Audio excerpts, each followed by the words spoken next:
All right. I believe we are. Are we live? We may be.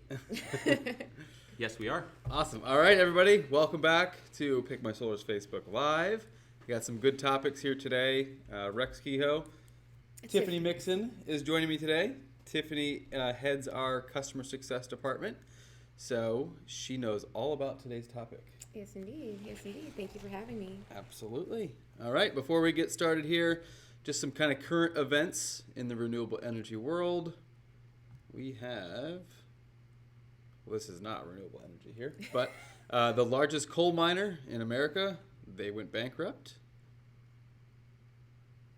And then solar PV installers, it's named the fastest growing occupation over the next decade. So that is, yeah, they really are hard to come by right now. Yeah, for sure. Demand is up there, and just the the amount of installers needed are not quite there. So this is pretty exciting. And Amazon signs a 50 megawatt wind farm PPA in Scotland. That is massive. That is a huge wind farm. Okay. As always, ask us anything. Write us a comment. Shoot us an email. Give us a call. We will handle all of your questions. Today's topic, we are talking about installations. Yes, that something you know all about. Yes, indeed. Yes, indeed. I here at PickMySolar, I basically manage the whole process after the sale, after the customer signs. I make sure that it gets moving through the whole process to permission to operate, so everyone can get the system turned on and go solar. Absolutely. This is deep dive number 84, so we won't go into all the details. Otherwise, we'd probably be here for a few hours. We'll do kind of a high level, just kind of going over the basic steps. But of course, if you have any other questions or you want us to go into more detail, shoot us a comment and we'll go into more detail for you. All right.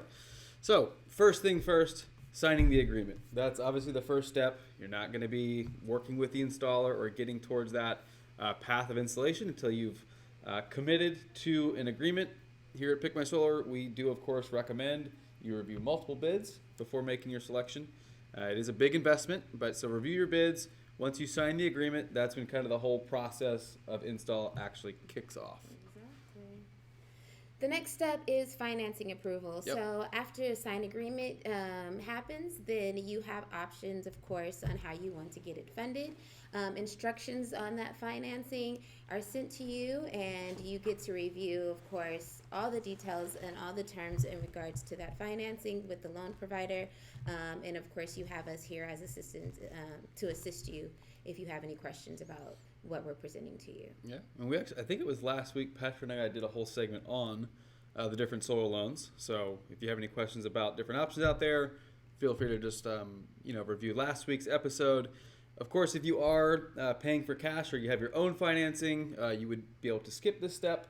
A lot of installers are going to request a deposit from you to kind of kick things off. And loan approval usually happens pretty quickly. You Yes. usually know within 24 hours, and most of the time it's actually instant. Yep, absolutely. Okay, so once you get that all squared away, the next step is site evaluation. What are we doing for a site evaluation? Site evaluation, the installer is going to come out and they're basically going to evaluate if your home or your property is suitable for solar. They're going to take a look at your roof. They're going to take a look at your main panel. They're going to take a look at anything that is required to properly install solar in your system. So structure, all the good stuff. Mm-hmm. And mainly it's just a whole bunch of pictures that they take, and then the evaluation is usually done by the engineers back at the office. Yep. So the site tech, they're there to just collect the data that they're going to give to their engineers. So they're going to firm up that final design, make sure what you had signed up for in your solar agreement, making sure that the number of panels is going to fit on the roof. They're going to verify production, make sure that what you've been presented with, the system's actually going to produce what you want it to. And they do that by taking some shade studies or some sun eye shots, Mm-hmm. which basically predicts how the sun is going to access the roof. So you know exactly what your your system is going to produce over the next how many years you plan to own it. So it's pretty cool. It's great technology. All right. So site evaluation, after that is figured out, now we move towards the permitting stage where before an installer submits for permits, at least what we do here, we have to then firm up everything that you had initially signed up for. that's not going to be changing. As long as that's all set in stone, we're going to get your final approval on the actual layout of the panels. That's one of the added bonuses about having this extra layer with PickMySolar is that you have another person who actually knows the solar process as well, and they can actually, review things and make adjustments if necessary, and actually speak with you and go over that design with you, so you know exactly where all the equipment's going, you know exactly what's going to be placed on your roof, and you're very comfortable with moving forward. Yep, absolutely. And then once we get your approval, now the installer is going to have the green light. They're going to submit for the actual permit. It's going to depend on where you live. Yeah. Some permits are over the counter. They can be done pretty quickly. Some are electronic. Yep. And some actually could take, anywhere upwards from, 14 days to some months. It just depends on the process. It depends on what that particular county or city or AHJ has in place when it comes to permit approval. And there's also another step in there that is very important, and that is your HOA. Yes. If your home is in an HOA, it's very important that you have that HOA approval prior to installation. And of course, oftentimes that a city or AHJ wants to see that approval prior to them releasing the permit to the installer so the work can get done. And AHJ is authority having jurisdiction, if you didn't know that.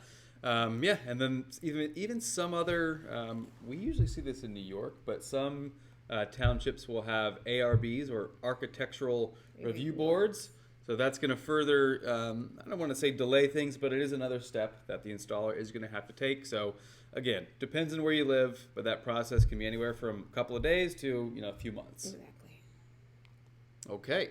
Once we have the, this is a kind of if applicable kind of step here. So this should have been probably one before. But anyway, you may, at the site evaluation, they may realize that your roof is not in good shape, or your electrical panel does need to be upgraded. So those are going to be discussed before we actually submit for that permit.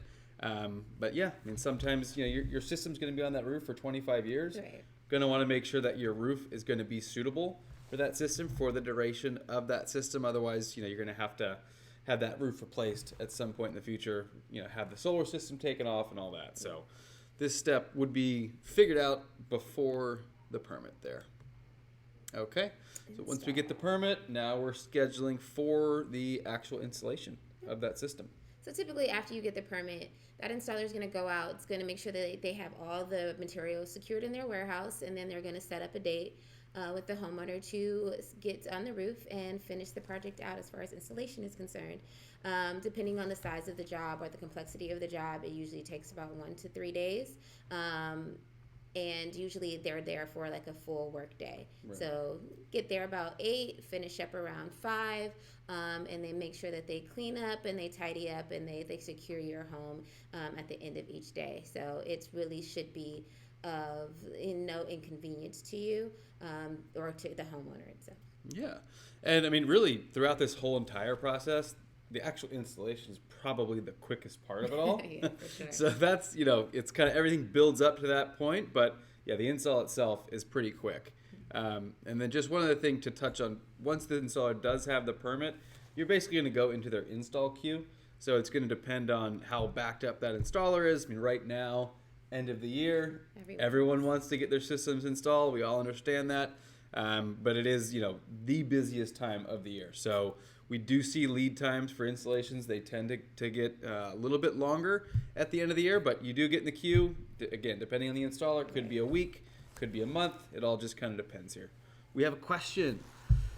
Can I get my system installed before the end of the year if I sign up today?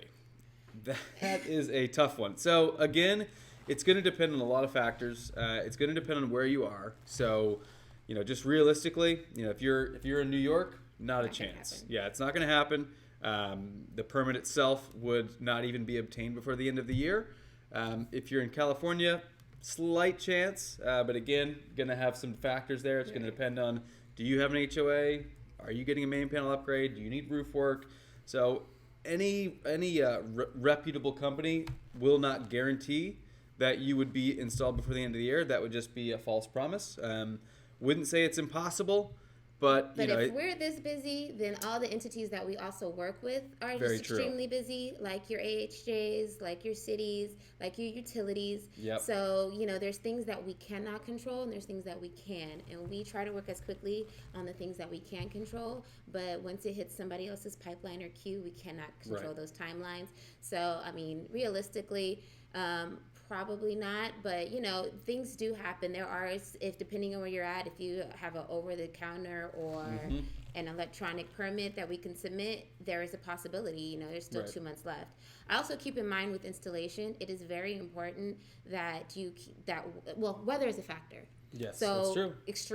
Extreme weather either way, extreme cold, extreme heat, any moisture in the air will definitely cause some delays in install. So one thing about that, if you're in an area where you could, it could potentially snow or rain often, or it could get upwards of 100 plus degrees, you have to have some flexibility with those install dates. Right. Yeah. But at the end of the day, we will move your project forward as quickly as possible, which is, we don't want to make any false promises there.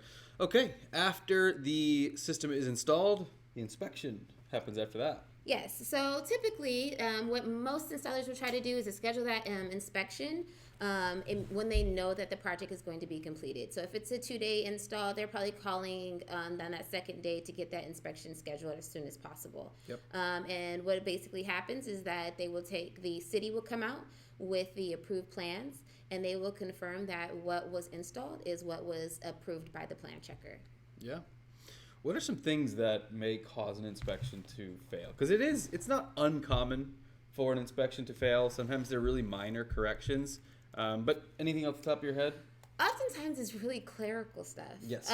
Which is meaning that, hey, this spelling of something or something very minor where actually the plans need to be updated, but it had nothing to do with the workmanship that was done on the home. Sometimes there are things that happen at install where maybe I had to shift a panel over and it's not exactly to what was designed because of, sometimes there was a vent that, or just whatever. There's just a lot of things that are sometimes still unknown once you get up on the roof. So those are those minor details where you may have had to shift a panel to another area, or the conduit is just a little bit different, or you had to use a different breaker size. Those are different things that could possibly have you potentially not pass the first time. But I would say 60-70% of the failings is because of a clerical error on the plans. And even if there was one of these panel shifts, as Tiffany mentioned there, they would just resubmit the kind of what we call the built as plans, and then get that inspection passed. It's still a very quick process for these minor changes. Yeah, so don't be alarmed if your inspection didn't pass the first go around. It will get corrected. It's not that unusual if it doesn't pass the first time. Okay. Now, after we get the final inspection passed, PTO, permission to operate, what exactly does that entail? So after we have that inspection and they give you something called a job card, we can take that back to the utility, and that utility, they've already applied for your interconnection, and basically they approve that agreement, and they say, hey, you are now going through net metering, and your panel is now going to go both ways. You are going to be giving energy back to the grid as well as taking energy from the grid. Right. So it's basically allowing you to turn on your system and utilize your solar and get all the benefits that you've already invested in for and waited for maybe 60 months. Yeah. 60 days. And this is, again, this timeline for the permission to operate, this is going to depend on which utility you're with. Some are pretty quick. Yeah. Others take a little bit longer. And some again, require another visit prior to that. So you kind of just have to know exactly where you're at. And usually your installer and, of course, PickMySolar will help you guide you through that process and let you know, okay, this is what it is, and this is how long you're going to have to wait. And like I said a little bit earlier, this time of year, everyone is doing it. Everybody wants it now. And so you might have to wait, but just know that it's going to get turned on. It's going to happen. You just gotta, you have to just wait your turn. That's all. Absolutely. Okay. After permission to operate, again, now you can actually turn the system on. The last step would be the system monitoring. Yeah. So your installer will set up the solar system monitoring, and a lot of the ones, at least the ones that are on our platform, your Solar Edge, Enphase, SunPower, They all have pretty cool apps, so you can access this on your phone, on your computer. You would have access to it as the homeowner. PickMySolar tends to have access to it, and the installers as well. So a lot of eyes are on these the system's production. They will also send alerts if the system were to go down, but you're always free to check it out. It's pretty cool technology. It's like a toy. It's it cool. really is. We did actually do a segment on the different system monitoring, so that's another. Maybe we can mention that in the comments below. You guys can reference that. But it's really cool, and I know there may be a time where your system may show it's not producing at its optimal. You may have a cloudy day, so a lot of times you may kind of work yourself up over nothing, but it is pretty cool to have this technology, to have access to it. If for a week or 2 weeks you were to see a low production, that would kind of raise an alarm, and we get the installer involved. But low production, no production, definitely red lights where it's like, okay, I need to see what's going on and address some things. But most of the time, if you pay attention outside, if it's a cloudy day, you can kind of figure out the reason why you're not getting the production that you're used to. Yeah, absolutely. So that, I believe, concludes it. So that's how, you get your system installed. A lot of steps there. That was kind of a high-level overview. Of course, let us know if you have any questions. And don't forget about our referral program here at PickMySolar through the end of the year. If you refer anyone, $599 would go to you and the person that you refer if they end up going solar with us. That is it. Have a good weekend, everybody. Thank and you. We'll see you next week. Thanks, Tiffany. Yeah, that was kind of fun.